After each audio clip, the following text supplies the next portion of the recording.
Well, good afternoon. My name is Robert Willis. I'm the guy that looks after social media here at TransLink and the Buzzer Print. And welcome to our latest live stream for everybody on Facebook and on Periscope. Feel free to post your questions now. It is live, and if you are watching this after the fact, you can post your comments below, and we will try our best to answer your questions as quickly as possible. I have the great pleasure of being with Ian Fisher, the Manager of Operations and Planning. Operations Planning at BCRTC, the SkyTrain people. And we, as you know, have a pattern change coming up for our SkyTrain network. And we're getting a lot of questions about it, and we thought that we would just do one of these live streams to better address those questions and to field more questions about it. Because we want to make sure that everybody's aware of what's going to happen on October 22nd. So let's start off with a little bit of plug about something else, and we'll go back into the main subject matter. I've got a brand new print buzzer, which my team puts together. This one is celebrating 20 years of poetry on transit. Some great original poets, original poetry from BC poets. Pick it up. It'll be on the system as of tomorrow. So check that out. You can also look at it online at translink.ca, download the PDF. It's 100 years old. It's a tradition here at TransLink. So as I mentioned, the pattern change is coming into effect October 22nd. You can check the Buzzer blog, Facebook, Twitter, all of our channels for information about that, especially YouTube. We have a video there that shows about the pattern change.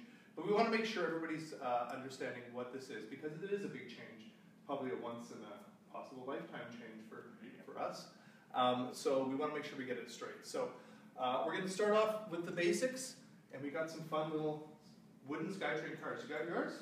Alrighty. So we've got two maps here, and remember, keep giving us your questions. We're going to get to them right after we do a little demonstration of what's going to be going on post October 22nd. And then we'll answer some ones we've already gotten and some ongoing questions. So up here we have the situation right now. So I'm Expo this time, all right, Ian? Okay. So I'm the blue car. So I'm starting off here at Waterfront. I wish it made that sound. It doesn't. Is the sound it makes? King George. And I'm going back. Pretty simple. That one has been around for a while. That route. And you are Millennium. Robert gave me the trickier job. So the Millennium Line starts at Waterfront. It was a little uncoupling there. Yeah. Okay, so we start at Waterfront, and it works around from Waterfront through downtown Vancouver, around through Metrotown. Rotate the train. Goes around through New Westminster, through Lovely Town Centre, and then Millennium Line continues all the way to BCC Clark today. Yeah. So you'll notice that it doubles back on itself, and it passes through the same station twice at Commercial Broadway, which is a source of confusion for many of our customers over a long period of time. Right, and you know, before I ever used the Millennium Line, I thought it was going to be like it's going to be in the future. I didn't know it doubled up everywhere, because I always just took the Expo Line. So for me, and I'm not sure for everybody there, this actual change is going to be a little bit more clear, I think, for people visiting.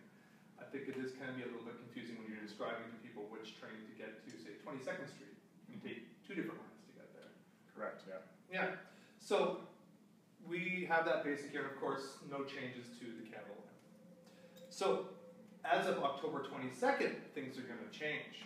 So, let me know if I'm doing this right. I'm going to do I'm going to do the Expo line. So, things are kind of switching a little bit between the two lines. So, Millennium's going to go to one destination, or one terminus, and Expo is going to have two terminus stations, if I'm using the terminology correctly. So, one of the legs of Expo Line is going to start from Waterfront and continue like it does today to King George. There'll be a second one though, and it's going to go to Production Way University. That's the second terminus now. That'll happen as of October 22nd. So we got that down. And what's going to happen with Millennium as of October 22nd? So with Millennium Line, right now we run large trains on the Millennium Line, right through from Waterfront. We're going to be doing Millennium Line is we're going to run it a little bit more often than we do right now, but we're going to use shorter trains so we can run a more frequent service. And it's going to run from BCC Clark to Lovely Town Centre. And then once the Evergreen Extension opens towards the end of this year, those trains will continue out to Lafarge Lake Douglas in Coquitlam. So the Millennium Line goes from being this sort of pretzel shape to being a relatively simple east-west line. Right. And one other thing to note just on Robert's comments about the Expo Line there is the Expo Line is branching at Columbia We have the same kind of thing happening today on the Canada Line at Bridgeport, where you get trains to Lyvier Airport and trains to Richmond Brickhouse. Right. That's been pretty simple for customers to understand, so we don't anticipate that this is going to be too challenging. Obviously, it's going to be a bit of a period of adaptation, but it won't be as bad maybe as the current operation of Millennium Line, which is a bit more confusing. Right. And so we understand that people use our lines daily, and it's almost like rote memory they kind of step on. So we know that it's going to take some time to get used to, but that's why we're coming out nice and early here to let you guys know more than a month in advance. This is how the change is going to be. So just to reiterate, on October 22nd, the terminus for Millennium Line will be Lougheed, and then later this year, before the end of the year, it's going to be Lafarge Lake Douglas. Okay? So let's get those questions coming in, and we're going to start answering some of the questions that are most popular that we're getting on all our different channels right now. So the first one is, does this mean you can't transfer at Columbia anymore? Where do I transfer if I want a Millennium Line train from the Expo line? Okay, so people who transfer at Columbia today, you'll continue to transfer at Columbia in the future. You'll just transfer from an Expo line train to an Expo line train instead of from an Expo to a Millennium or vice versa. Okay. So if you're coming from Lougheed Town Centre and want to go to Surrey, you'll still ride to Columbia and then catch another train to go to Surrey. Okay. I think that's pretty straightforward. Pretty simple, yeah. How will trains from the Millennium Line and Expo lines work at Lougheed Station? I know this is a pretty popular one. How does it work? Okay. So anyone who's been out to Lougheed knows that a new platform has been built on the north side of the station towards Lougheed Mall. So what's going to happen there is that new platform is going to be used by trains coming from BCC Clark and heading to Lafarge Lake Douglas. So that's where you'd board to go in that direction. And then the directions of the existing platform, which has a track on either side of it, stay the same. So right now, if you're boarding inbound towards BCC Clark, you get on at the sort of center track of the station. That's going to be the same. If you're going the other direction towards Columbia Waterfront, you'll board on the southernmost track, which is the same as today. Okay, so if I'm on the Expo line and I want to get to, say, Coquitlam Central, Yeah.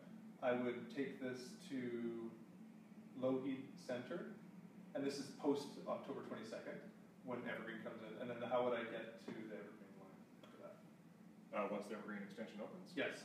So once the Evergreen Extension opens, if you came in this direction on the Expo line, you would arrive on the platform that has tracks on both sides, and you go downstairs, go to the other new platform, and then catch a train from that platform heading towards the Lafarge Lake Douglas. So kind of like what you do now at Columbia. Yeah. If you're on the train that's going in the wrong direction for where you want to, if you want to get to, say, King George, and you're going this way, or you're going this way, you got to get off and go underneath and come on. Yeah. Great. Okay.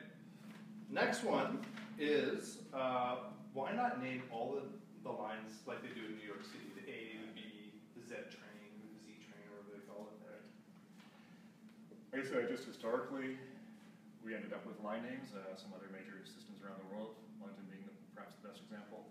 Tokyo as well, they name their lines primarily by a line name, not just a number or a letter. Mm-hmm. Maybe as the system gets more complex, we'll look at changing to a more concise line designation, but right now, we're just sticking with the names. Right, and there's a handful of lines we have right now, so it seems to be logical, but like Ian said, it might change in the future. You keep adding some more lines. I'm just going to step backwards again. Look at these two maps. One of the questions we've been seeing a bit is, why didn't we just keep it like it is now and just add the Evergreen Extension there and have Millennium keep going back to Waterfront? Yeah, that's a good question. So it's all about the efficiency of how we use our fleet and provide service to the rider. So we have a certain number of train cars, which we make into trains, obviously, and if we did that, it would mean we would take trains away from places where it's really busy, like the Expo line through Burnaby into downtown Vancouver, and put them on this part of the Millennium Line. And the ridership just isn't there to support doubling up the service there. So if we did that, we would be less efficient, and we would lead to even more significant overcrowding into downtown Vancouver. Also, the ridership projections for the Evergreen Extension show that demand on the extension from Coquitlam into Lougheed is about the same, a little bit lower, but pretty close to the peak demand on this part of the Millennium Line. So it makes sense to operate the same service level either side of Lougheed on the Millennium Line. Okay, and we have another question which was about zones. Are we changing zones at all when we put the Evergreen Extension in? So yeah, we're not changing the zones, but a zone boundary that kind of disappeared when fare zones were removed for buses is coming back, which is the zone boundary between Lougheed and Coquitlam. So North Road is the zone boundary between those municipalities. It's Burnaby on one side and Coquitlam on the other side. Coquitlam Station is in Coquitlam, so it's going to be in zone 3. I guess to answer an obvious question from that is that yes, TransLink is doing a fare review and it's going to look at ways that some of those issues around short trips across zone boundaries can be addressed in the future fare structure. Right, and that's part of their fare review policy, and also the data I understand from Compass will help look at how we pay for transit in the future. And I know a lot of people have been talking about things like distance space, so that's definitely something on the table. Different things like that there. One thing you mentioned I thought was important to point out is that we have a finite number of trains right now, and it takes a number of years to get new trains. You have to get the money to get them, and then you got to make sure the manufacturer can make them for you and on what time, and all those types of things. And I know we're looking at, with the latest funding, to get more trains, but as you mentioned, we don't have an unlimited amount of trains. So even if that was decided to, keep this and that there, we wouldn't have enough trains to actually do such a thing. Right, without running quite a few more trains. Yeah. So we are getting 28 additional Mark III cars right now that I'm sure everyone on social media has seen. And if you're riding, you've probably seen a couple of them out in service. A question that always comes up is, where are those trains going to be used? And the answer is they're going to be used on the Expo line, because we need the big trains to provide people moving capacity into downtown Vancouver. On the Millennium Line, what we want to do is provide a more frequent service, because that attracts more ridership. So rather than using big trains that run less often, we're going to use smaller trains that run more often. What are the headways for that? What are the headways going to be? So we're going to use the 2-car Mark II trains, the newer trains, on the Millennium Line, and they'll run about every 3.5 minutes in peak periods. Okay. And any change for Expo? Expo, we're going to see a very slight increase in waiting times on Expo, just because as we take some of those short trains and make them into long trains, we end up with fewer trains. So it's kind of a trade-off in that you're adding a few more seconds, but we're giving you longer trains. Right, so all trains on Expo Line will be consistent size, because today about half of the trains that we operate are 4-car Mark I trains, and they have 2/3 the capacity of the other train types that we offer. So that means that if you're unlucky, you get a sequence of 4-car Mark I's in a row, they tend to get very crowded. Right. So by going to a consistent train size, the capacity will be more consistent. We hope that customers will have a more consistent experience, that they don't end up being jammed into those small trains as often. Okay. One thing just to reiterate, if you're just coming into this now, is the new pattern change for October 22nd. It's going to have terminus stations. Can you just tell us again the terminus stations for each of the lines? So Expo Line has terminus station, obviously Waterfront, and all trains from Waterfront will be Expo Line trains. Change from today. They'll come through to Columbia, which is a bit of an interchange, and then one terminus will be King George, Surrey, existing.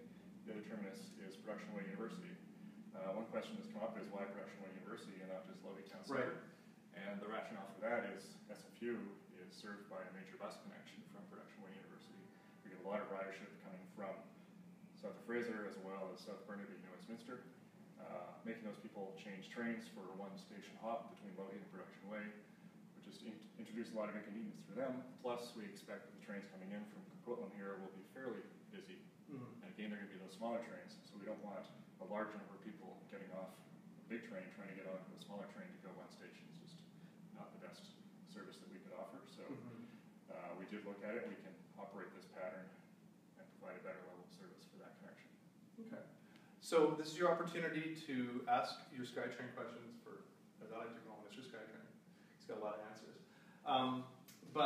One little tidbit that I heard recently is that once Evergreen comes in, we're going to be the longest automated driverless train system in the world.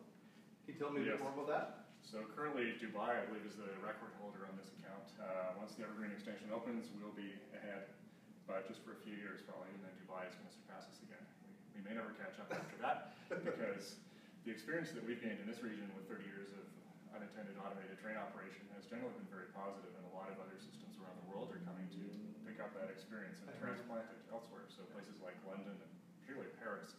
Paris converted their oldest and busiest metro line to be unattended automated operation. And I just heard that some representatives from Iceland are coming in a few weeks to check out our system. Next week.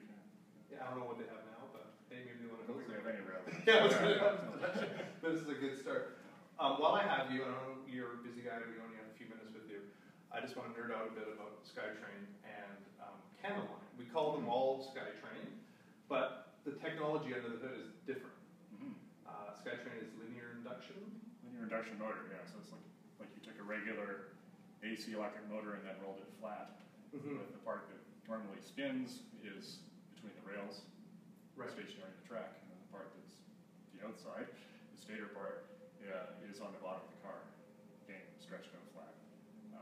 Canada Line, on the other hand, uses regular rotary AC electric motors. Right. And so, what are the pros and cons between the two?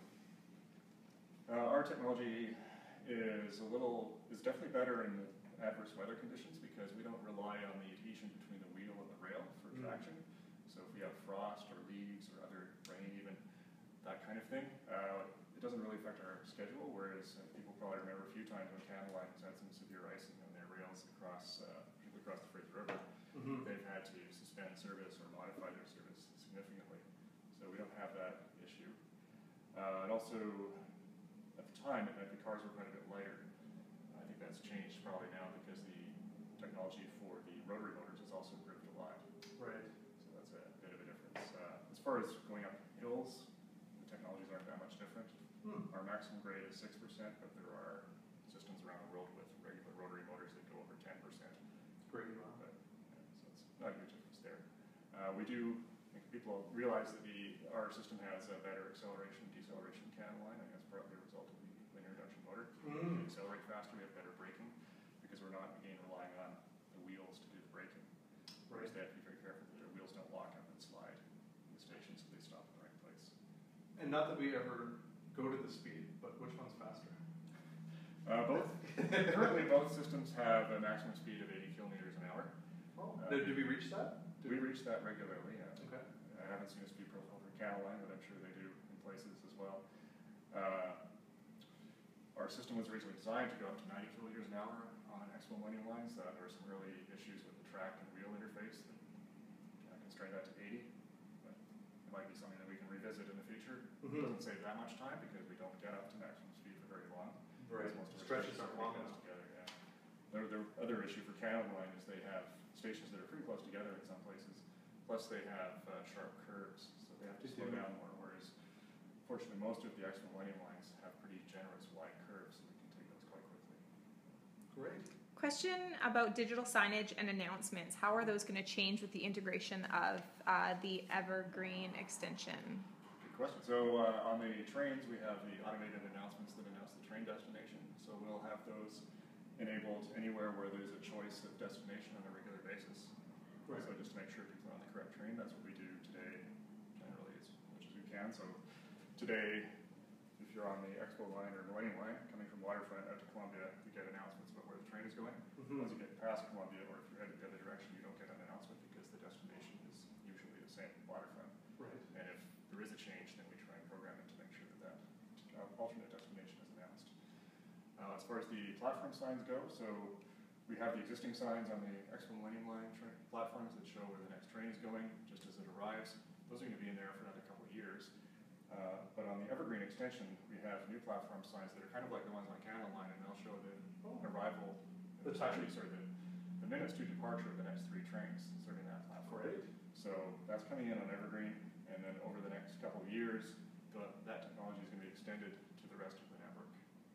Fantastic. And then I guess some of the newer SkyTrains, like the Mark IIs, is it the Mark II?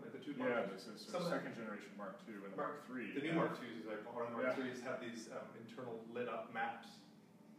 So those will also be showing you where the destination is. Yeah, that's right. So you've got the little LED map inside the car, and then you've got the destination sign on the end of the car. We have some technical issues with those occasionally, so they're currently not the most reliable way of finding out where your train is going. Occasionally, you'll see a train going to Waterfront that says it's going to somewhere else. We've got to resolve that technological issue, but as more of those trains are in service, then there's more incentive to get that fixed. So double check. Yeah. Leave the announcements and the platform signs first. Yeah. And then, that's great. As I mentioned, if there's any more questions, let us know. Yep, I got a question about transfer times, and people are wondering if there's going to be any possibility of extending transfer times now with all the additional transfers that are possibly going to happen on people's commutes. Are we changing chapter times in case if anybody Yeah. can hear that? Right. Not as part of this project. That'd be something for the fair review to look at. It's really, we don't expect there'll be much difference in travel times because all these services are running pretty frequently. So it may not be as big an issue as it might first seem. Yeah. And people who are using the Millennium Line, again, they might have a shorter wait, so their transfers will be more useful because the trains will be more frequent. Great. Again, the beautiful thing about Compass is that we have all this data that kind of shows how people's travel patterns work. So if we see something that's not working with, say, transfer times, that data is going to help us to possibly make change. Yeah, I know we're just trying to get some really interesting data, Right. particularly around station entries and exits. We don't have the link trips yet, so we can't yet piece together somebody entered here. We don't care who they are, just we know how many people entered here and exited there. Yeah. That's important for us to know because then we can sort of figure out how many people are going through each part of the line Yeah. and design the service around that. Right now we have to do manual counts. And Right. It's reasonably accurate, but it's kind of time consuming and you can't get very many data points with that process. On that note, we have somebody wondering if there was any consideration for trains to go from King George to Coquitlam. So the question is, any A direct service direct from King service, George yeah. to Coquitlam. So we're constrained initially by the track layout, is that the track switches at both Columbia and at Lougheed don't face in the right direction for that to be a simple service. You'd have to come in and go back out. But the other issue is that we just have so much demand that wants to go on the regular lines that we couldn't really fit in those trains in peak periods anyway. Right. This When is no people would road. want to travel, but we just don't have the ability to squeeze those trains in between the existing trains. We can run the existing routes a little bit more frequently, but we can't introduce a whole new service pattern easily. Right. One more about SkyTrain service. Are there any plans to extend late night service? Any This is plans to extend late night It's a service? random question. Yeah. So I think TransLink is going to be looking at that as well, and also I think maybe a more integrated approach of making sure that there's a seamless service between when SkyTrain ends and night bus starts, and then also when night bus ends and SkyTrain starts, because there have been some gaps in the past. And we're trying to fill those. But as far as SkyTrain goes, the earlier finish of service on Sunday nights and the later start Saturdays and Sundays is really valuable for giving us time to do maintenance on the system without affecting revenue passengers. So we've been pretty jealously guarding that time because it's very productive. If we were to extend our operating hours, we'd probably have to adjust the service more often during regular operating hours, as we've been doing it quite a bit lately for Power Rail project and rail grinding, but this would probably be more frequent changes to the regular service pattern if we had longer operating hours. Right. And we run pretty late. I don't know if people realize, but in Tokyo, all the trains stop by midnight.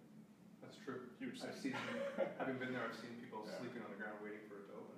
And Toronto, they just started running the subway at 8 a.m. on Sunday mornings. Before that, it was starting at 9 a.m. on Sundays. So we've been a bit ahead of some other cities already. And we did a Reddit AMA with Vivian King, the president of BCRTC, and she was basically she reiterated what you're saying. We're looking at the safety of the system first, and we need that time to make sure to follow.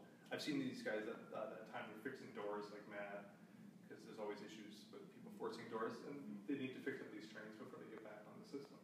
Yeah, the trains are. It's easy to do with the trains because some of them aren't in service during evenings and middays, but it's really the track. Right. Because if we have trains in the track, it can't be maintained, obviously. So Right. use that time when there are no trains running to. And they're grinding as much as rails. we can on the track. Yeah.